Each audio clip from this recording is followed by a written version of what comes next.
Welcome everybody. I'm very excited about our show today. We have a special guest. Let me tell you a little bit more about my guest. She is a visionary woman, CEO and founder of Chandler Entertainment. She started actually this business in 2013, and for over 40 years, she has worked at many high-level senior management positions in corporate America, where she has gained a tremendous amount of experience in building relationships with profitable results. So let me welcome Patty Chandler.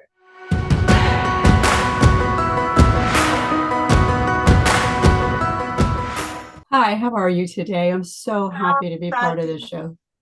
I'm excited as well. I mean, when I met you at the Tampa show, I was very excited about meeting you in person, but at the same time to learn more about your business. Tell us more about what is a talent agency. So what exactly you do, Pat?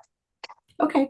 Of course, I'm Patty Chandler, CEO, founder of Chandler Entertainment, LLC, and it established in 2013. Chandler Entertainment, LLC is a woman-led, licensed, bonded, insured, premier talent agency. And what I do is I'm providing live music bookings, IT support, websites, social media, marketing, advertising campaigns, special events, customer relations, and I'm celebrating 10 years in business with over 5,000 successful events. Wow. See, congratulations. Thank you. A lot of activities. So basically you represent also artists, or you actually schedule the presentations for them, or how does it work? I do a little bit of both because I have diverse background in IT and customer service and sales. I'm a little bit unique than a normal talent agency who may just book music for venues. Also, my husband is a musician full-time, so I book his bands. Oh, wow. And so I place them in venues, small to large, different variations. He is a rock band, and he's also a multi-instrumental. So I place him, I'm his business manager as well. And then I have several venues that I've been working for 10 years, and I place their music, also do their websites, etc. Wow, so the music industry is huge, so that's amazing what you're doing. It is, and it really depends on what the client would like. I can work around things. Flexible. That's amazing. And how come you decided to start with this idea of creating a talent agency for artists? That's a great question. I married my husband 10 years ago. Actually, Sunday will be 11 years. And he was doing a day job and working part-time on the weekends as a musician. And I asked him, what would you like to do? And he said, I would like to play music full-time. So I never have done that before, but I'm strong and skillful. So I took a shot, and within 6-7 days, I had 138 gigs booked.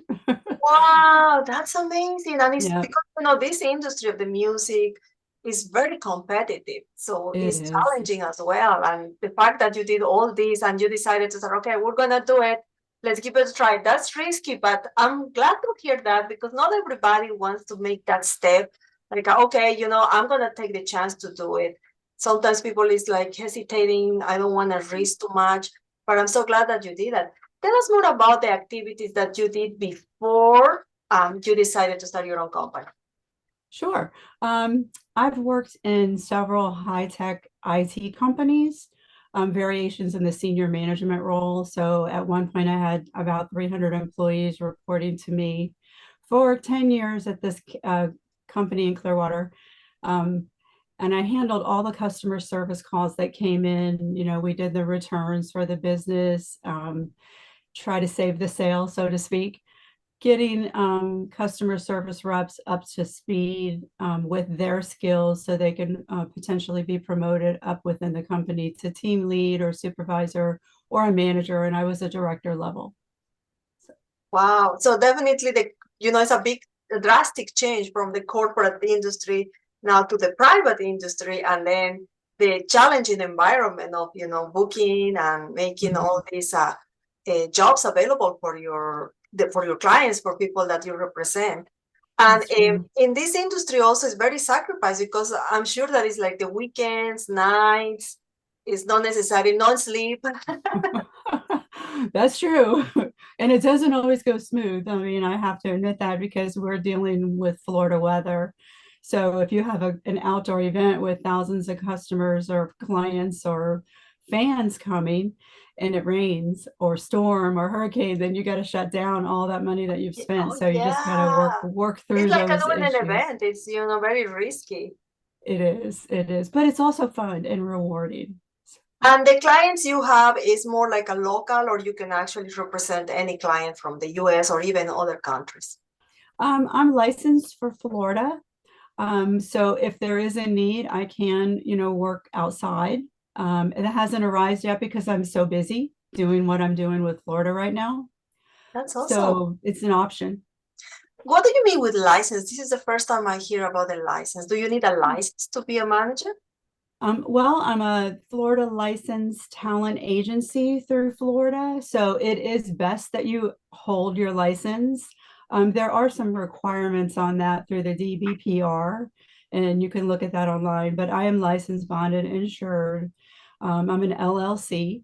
So everything is properly handled, and that way you can make for paying invoices through your business. I had to learn all this on my own. Google is my friend. No, but believe me, what you're doing is actually a good way for you to be professional Mhm. for clients to trust you. Because when you hear about this industry music, you don't really hear too much about the regulations of the license. Sometimes I have met people that they are representing artists without necessarily any license. They don't even have a company. They're just booking, Right. That's true. activities for them. And that's There, not serious. So what you're doing is amazing because you can thank you. expand globally. Thank you. There are some guidelines where you don't need a license. Like if it's just family that you're booking and things like that, but the actual rules are online for everyone to see in the DBPR. I expanded that, of course. I started with booking my husband, but then I quickly realized going to venues with Fred, when he's playing, I'm getting to know the owners and they need help. So that's where a lot of my connections came from, actually going to a music event. And so then you realize, okay, I better look into what I need to do now that they are actual clients of mine, and I handled it appropriately. I like it. Let me ask you about the negative part that I see in the music industry, Mhm. but also in the beauty industry, in the beauty pageants, for example, or the modeling. What about the level of the ethic standards level in this industry? When you are booking for this client, do you have a representation and contract, and they have to follow that, or you have had cases in the past where they, you start booking for them and then eventually they try to do the things by their own? How Mhm. that works for you so far? That's when it gets very interesting. So if it's a larger venue, of course, the more money you're putting into the event, you're going to want to get a contract. And in Florida, it's kind of loosey-goosey as far as the guidelines. So a lot of the venues aren't big venues. They're a smaller mom and pop. So they don't really want to do contracts. And that's kind of gone out on the wayside for the most part. But there are some that do honor them. So it just really depends on the capacity, I think, of the venue. Oh, okay. So if it is a big event like a parade and big concert type event, yes, of course you're going to have a contract, and everyone will abide by that. I But haven't had any issues. you also said that you do other things like the websites and the Mhm. advertising. So what exactly you do for them? You create their brand? Yes. So what I do is when I get their events, and I'm also helping them out with other things besides music, like bingo night and karaoke night and trivia night and specials for their foods. I'll create flyers for that for them and put that out. So it's kind of like a one-stop shop with me, and I update their social media with all of that and their websites. So you can go to their website and you can see their music for the month, and then you'll see what's going on for the other days that they're not doing live music, if that Patty, helps. I see a lot of success so far in what you do, and I can tell that you love what you do. But I'm sure that behind this success has been some challenges in your life. So tell us about some of the things that happened to you that you overcame, so people can also feel empowered about your works? Sure. I think the biggest thing in this role, and not just with a talent agent, but with the venues and with the musicians, I feel like, looking back at everything that I've done, I'm going on 11 years now, I realize how important it is to be coachable. And what I mean by that is learning from the people that are around you. You can learn from the venues because each venue does things differently. You can learn from the musicians, the bartenders, the customers, your friends, and someone that you never even met before. So be open to feedback for improvement. I'm not perfect, they're not perfect, but together we can make it work as long as we communicate the right way. And what about the fact that you are a woman in the music industry that is, I believe, predominant by male? So Yes. how you handle this relationship with venues or clients or, even competitors? Sure. At first, it was really hard for me in the very beginning. And that was mostly because I'm married to a musician. So I started booking musicians and booking venues, and they would email my husband instead of me. So I'm like, wait a minute. I mean, we laugh about it today, but at first it was very frustrating because they wanted a man-to-man conversation. So I'm like, well, I'm booking Fred, I'm placing Fred in music venues. So if you want to talk about the venue, you really need to talk to me because I'm the one doing the hiring. So it took a long time to get that message across, and it is frustrating, and it hurts your feelings because you're trying to build your business. But I think I'm there now. I really do. I'm glad to hear that. And I Mhm. totally relate with your situation back in that time because I also had the same problem. I still having the same problem. Sometimes, they have to deal directly with me, but they prefer to deal with Al. Uh, Yes. I don't know if it's the environment that we have or little by little is changing, hopefully. But yeah, we're still having those challenges. Like the industry in some cases is predominant by male. So they Mhm. always the first contact is the male. And then you are Maria, you are there, Patty, right? Now, some of the newer ones that are coming in, they understand, but it seems to be the more seasoned, and I don't mean age, I mean seasoned as far as been doing musicians for a long time, being a musician for a very long time. They got used to working with just men, so it was kind of difficult. But in Florida, there's very few men now doing it. There's multiple women that I know that are doing this. So, and they're very, very successful at it. Yeah, I mean, in general, all the industries are opening more to the combination of sex, male and female. Like, for Mhm. example, in the construction industry, Mhm. now there is several chamber of commerce and organizations that are women in construction. So something that you never heard before because the construction industry is predominant by male, but now you hear more women doing these activities in construction, more engineers or general contractors. And that's good because that means that we are growing in several sectors, and that impression that in some industries are just for men are changing. That's for sure. And I'm happy about that for everyone involved. I mean, we should all have an opportunity to do what we're good at. And I feel like I'm very, very organized. I created my own database so that it links the musicians with the venue with the appropriate music, because sometimes music doesn't always work for every venue, but the same musician can play at the one next door and it's fine. So you have to kind of understand what the venue wants and understand what the musician's music style is like. So it's Do you not play just an the booking. instrument? Well, no. I tried to play the guitar and I bought a saxophone, and I was doing pretty good on the saxophone and I was practicing on my own. And I came home one day and I heard it playing and I was like, oh no, my husband learned it in a day. I said, it's yours, you can have it.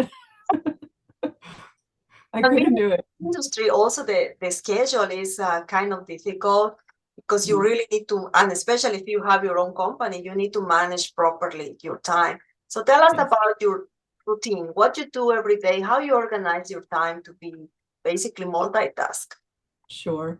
I will tell you, one thing that happens is the musicians forget that it's 4 a.m. and they just finished a really great gig and they want to tell me. They want to tell me how great it was or tell me that it rained on them or something, and they call. So I've had a challenge to get them to not do that. So you could send me an email, get it tomorrow. So that was the first challenge with time. But Oh, basically, my daily routine is I get up at 4:30 in the morning every day. wow. I know.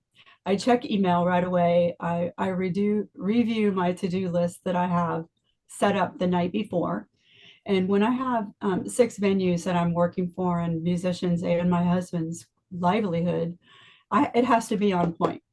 So I update social media for the upcoming events for the day, for the week, and for the month in their social media and on their websites and my husband's website. So I follow up to confirm with all the musicians on this that they're all on the same page with their calendars for the week. And I replace musicians who will have to miss a gig for illness or vacation. I double check the budgets because that's the most important thing to the venues. And this is daily. So then I keep everyone informed with a group email. So send a spreadsheet for the budget, send a spreadsheet for the calendar, and update everything social media, and then create a newsletter to email out once a month.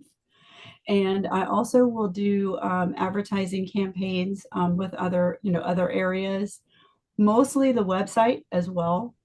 A lot of people go direct to the website and not so much social media these days because there's so many choices in social media. So You do more like a Google Ads, or you don't do yes, it? Okay. yes, absolutely. I can do anything, and each venue wants something different. So it's good that I have diverse skills that way. So what time you go to sleep if you wake up at 4:30?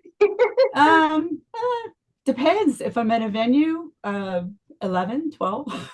Oh my gosh. Yeah, yeah. I don't know how can you wake up at 4:30, but I'm very happy that you have that as a routine. And I Mhm. doing these interviews for so many years now, I noticed that there is a constant path on the success by waking up early. So every Yes. time that I ask the same question, what time you wake up? Is 5? Well, you're the first person that actually tells me 4:30, but the majority wakes up between 5 and 6. Yeah. And the first thing they do is definitely organize the day. Some other people prefers to pray before they start based on their obviously religion. Mhm. But it's like you have to wake up early if you really want to take advantage of the day. And that is Mhm. so true because when you wake up late, like sometimes I have to wake up late because I didn't have a good night. So I wake up around 8. It's not even that late, but still late.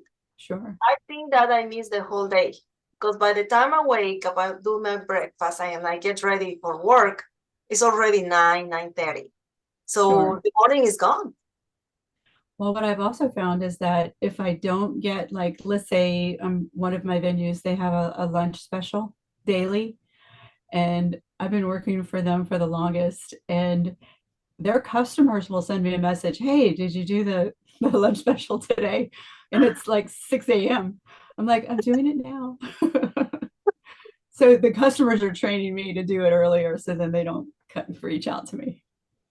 And did you have any problem doing this presentation? Like, let's say one of the musicians or the groups that you were booking, they have some kind of problem during the performance or some kind of problems during that presentation. Yeah, it's difficult sometimes. If there's a couple of things that could go wrong. I mean, first, weather, we'll say that'll be the biggest one. The second thing is that maybe one musician didn't get along well with the management or owner or, the staff, but their music was good, and the other situation would be the music's really okay, but not great, or they didn't like their style of music and I have to deliver that message. So first they get mad and upset, and sometimes they want to take it out of me, but when I explain to them that, I'm the messenger, this is why it didn't work, or whatever else the story is. Well, you you know need to have a lot of patience. I do. I'm With very all these calm. things. I love Very, it. very calm, very, very calm. You have to understand it from both sides. And most of the musicians that I work with know that my husband's a musician, so they know that I'm working two sides of the fence because I understand it from the musician's view. So Absolutely. as well. Yeah. Well, being in this business for over 10 years now, what you have learned and what advice you can give entrepreneurs, people that wants to start a business, not necessarily in the music industry, but in general, start a business. What lessons you learn? I think you have to have a strong reputation in your business, really within your market. If you don't, that's where you've got to learn how to build it. I was just, starting out as a woman in the music business, like you said, with a strongly male dominated field. So I was met with efforts to relegate me as a musician's wife only, like I just mentioned to you, rather than being a new business owner. So I had the proven track record of all of the experience. So what I had to do is that I had to connect with every business opportunity that came my way, whether it's in person, going and seeing them, bringing them cookies and, stuff cups, coffee cups, ink pens to where they see that later in the day and it's on their desk and they're going to remember you. In order to grow your business, I do believe you have to market yourself way more than any person thinks that you should.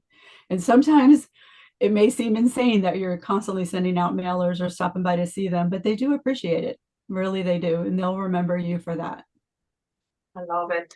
Well, if you want to learn more about Patty Chandler and what she does, but also to read more about her story, remember, because this is a special announcement, Patty is going to be our cover girl for the Successful Women in Business. So she's going to be on the cover. She's being featured in the cover, and the magazine is going to be published soon. So please stay tuned for this announcement, and you're going to be able to read more about her. But in the meantime, if you want to contact Patty because you maybe you're a musician, maybe you want to start a band, maybe you just want to hear about her and learn more about her or start doing business with her, don't forget to contact her. I'm going to be sharing the contact information. You can also visit her social media. I've been looking at that you are very active. Again, I even saw pictures of the small business expo that we did in Tampa. You had a very nice vendor space, and I love it. I hope that you made a lot of connections that day. That plan was very successful. A lot of people were happy with that. Yes, hope to see you also. Go ahead, Patty.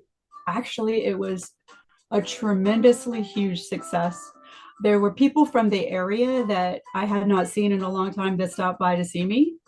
And then there were people that I met there, and I booked four events out of that expo in Tampa. Oh, wow, that's a beautiful testimony. I love it. That's what we want to hear all the time, that you're doing business and that you are building your network, you're growing your network. I'm so happy. I hope to see you in Las Vegas. As you know, our annual convention is going to be in October, and that's going to be a sold out event. People is traveling from several countries and, of course, US cities for our annual Women in Business convention.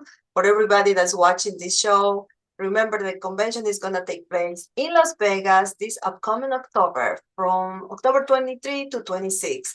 3 unbelievable days that you're going to love.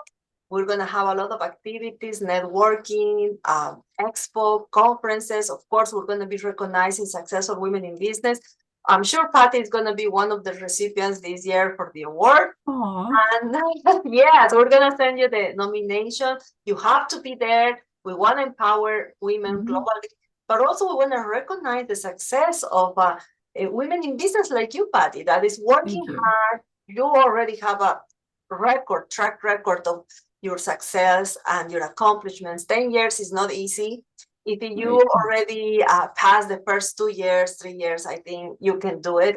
The statistics actually in the Small Business Administration tell that 85% of the business closed the first year. Oh, wow. Because, of course, a lack of knowledge, maybe more help, or they didn't have a business plan at the beginning. There's a lot of challenges when you open a business. But the fact that you did it for now over 10 years, that's amazing. Congratulations for the great job. And I hope to see you soon in Las Vegas. Oh, I have my tickets already. I'll be there. Also, Patty Chandler for everybody. Remember to visit her site. And for everybody as well, see you soon. Thank you, Patty. Thank you. Bye.